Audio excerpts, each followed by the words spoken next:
So let me just stand by the street for a second. So, anyways, Sam Harris got in trouble for some comments he said about censorship.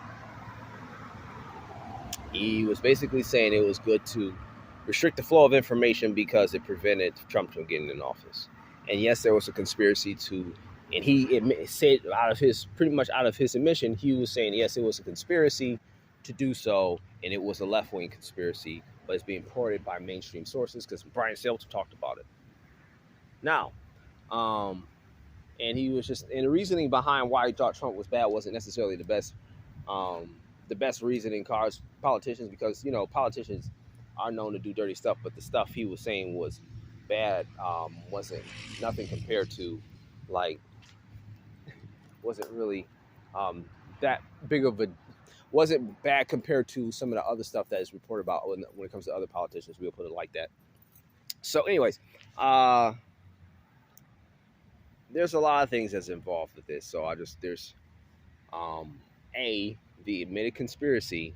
B, were to he was saying that we was okay to restrict the flow of information so we can have a specific outcome. And this is what happens. First, for one, people label something conspiracy theory when they get emotional about this. And the thing about that is people who get duped by that or fall for that or think that's enough to discredit something aren't really that smart of a thing, aren't really operating on a high, very intellectual level. Unfortunately, it's a lot of us who don't operate on a high intellectual level. So that's enough. That's enough to make to get things put on a back burner. That's one. So just because something's a conspiracy theory doesn't mean it's false. If it's a conspiracy, and with all theories, conspiracy or not, we should just look at the merits of the theory based on, um, the evidence behind it. And I think we should be able to question anything. Number two, he said that it was okay to censor the information for a particular outcome, meaning that this is where I think a lot of people, a lot of restriction of information goes. They want to restrict certain informations to get a certain outcome, and then once the outcome is had, then it's okay to have access to that information to ask these questions. So they can mess you over, and then once they mess you over, then it's okay to know that they lied to you. Like, they'll trick you until they steal your money, and then once they steal your money, then you realize it was a trick, but by then it's too late. All ideas should be held to the same level of scrutiny.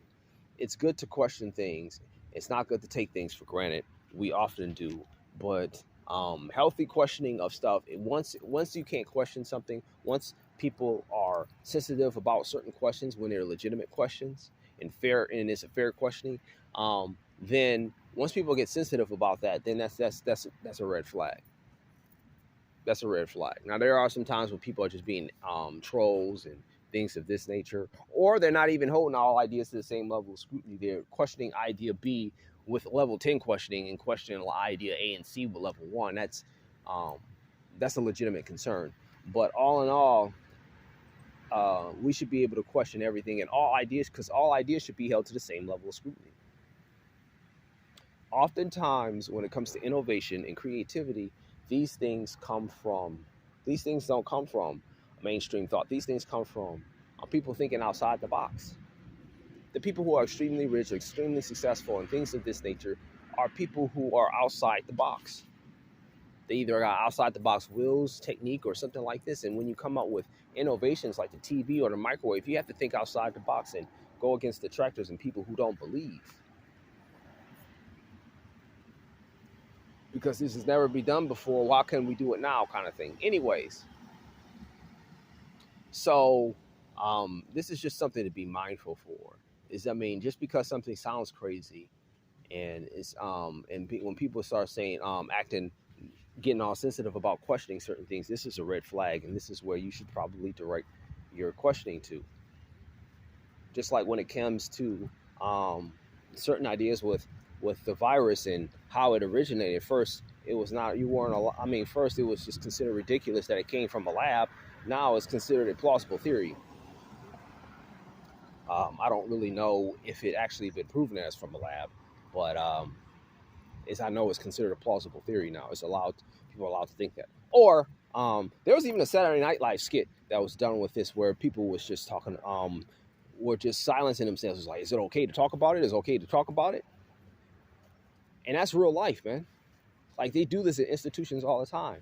Now we see this in colleges where you're not allowed to have. I mean, where when you have certain trains of thought, you get ostracized and persecuted and things of this nature. People will gang up and just shout you down. This is nuts, man. If an idea is bad, we should be able to argue it down and prove it and things of this nature. I mean, it's one thing if somebody's just being openly disrespectful to you. That's one thing. But that's not the same thing as um, shutting down certain questions and certain ideas and just being like certain ideas are inherently bad just because you can't answer them and we get emotionally charged by them. And it's not like we're training, people are just emotional creatures anyway. We're more emotional than logical. And then it's just like our educational system is geared towards that. Like, I mean, there was a documentary a while ago called Expel No Intelligent Allow where Ben Stein did, where he showed like when people just either had a question, a different train of thought as far as how the universe and how the universe and the creation was came to being, they were pushed out of their jobs.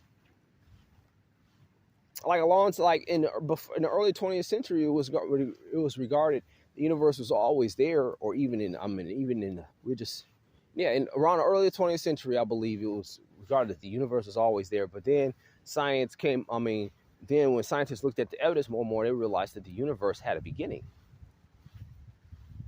Like all ideas should be held to the same level of scrutiny. Just like I'm a Christian, and I believe Christianity should be questioned. Now, just because somebody can't answer all the questions doesn't mean there's not answers. Sometimes people have different expertise in things, just like doctors. Sometimes when it comes to doctors, one doctor might not be able to answer all your questions. They might refer to you to a specialist who can.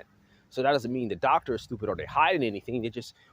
They're not trying to find, they're not interested in information. It's just sometimes you just focus on what you focus on. So a lot of things Christianity is like that, and a lot of things science is like that too. So just because a scientist can't answer something about biology doesn't mean they can't answer stuff about astronomy and vice versa and things of this nature. So, like I think just like when something is, people says something is supernatural and scientists give all kind of reasons why it can't be supernatural. And a lot of times when people say stuff is supernatural, it's not, even though I do believe in the supernatural. I think the same level of scrutiny should be applied to things like evolution or cosmology and these theories. It's like, okay, why? Like some of this stuff don't add up. Let's talk about this. Let's just talk about this. Like we will scrutinize the heck out of something if somebody says something is supernatural, but we're not going to hold the theory of evolution to the same level of scrutiny as this. That's just a personal one right there.